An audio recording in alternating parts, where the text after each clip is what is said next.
waxaa maanta sharaf ii ah inaan idinkala soo qayb galo munaasabadan ee aan ku dahfurayno barnaamijka Baxnaano.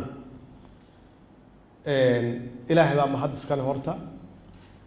oo na khalqay oo halkan noo suurtageliyay inaan soo imaano. Marka labaadna waxaan u mahad celinayaa wasaaradda shaqada iyo shaqaalaha oo ka soo shaqeeyay barnaamijkan maanta inaan halkan soo imaano oo aan ku shaacino aan ku daafurno. Xaalad adag iyo dalkeena ku jira waa wada ognahay mar walbana inaan ku celcelino oo aan soo helno fursad xaaladda caafimaad ee noo keentay cudurkan la yiraahdo COVID-19 ama caabuqa coronavirus loo yaqaano oo runtii xadiday dadku inay isu yimaadaan oo markay isu yimaadaan sidaan u kala fogaadaan waxay ahayd barnaamijkan bacdama uu yahay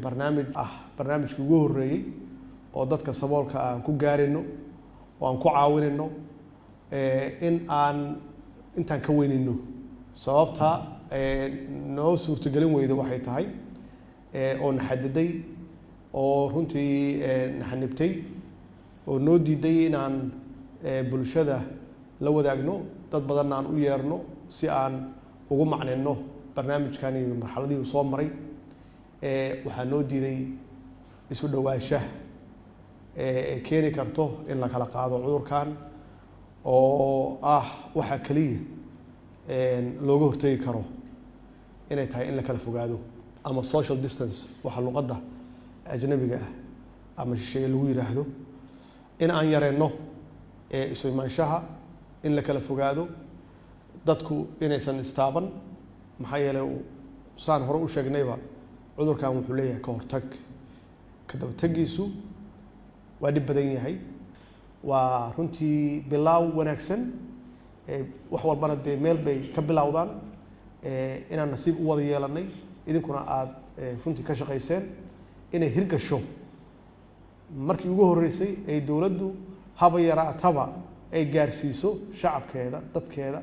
saboolka waxay awoodo inay gaarsiiso Ramadaan ay hadda ay bilaabanayso mar dhow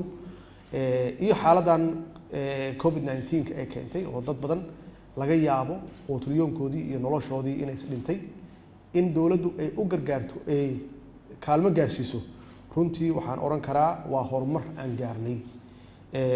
waxaan aaminsanahay marka haddii intaas aan ku sii darno waxaa laga yaabaa ama intaas aan ugu sii dhawaano waxaa laga yaabaa intaas iyo in ka badan awoodeen inay tahay aan gaari karno waa mar kale waa idin mahad celinayaa shaqada wanaagsan aad qabateen ummadda aad u qabateen oo in aan daryeelno dadkeena inaan shacabkeena daryeelno mar walbana in madaxa nooga jirto ama maskaxda inooga jirto mar walbaba waxaan u maqannahay oo aan u shaqeynayna inay yihiin dadka aan mas'uulka ka nahay ama dadka mas'uuliyadda noo dhiibtay marka hawsha aan laba jibaarno aan shaqeyno insha Allah sanadka soo socdana intaan in ka badan inaan gaarno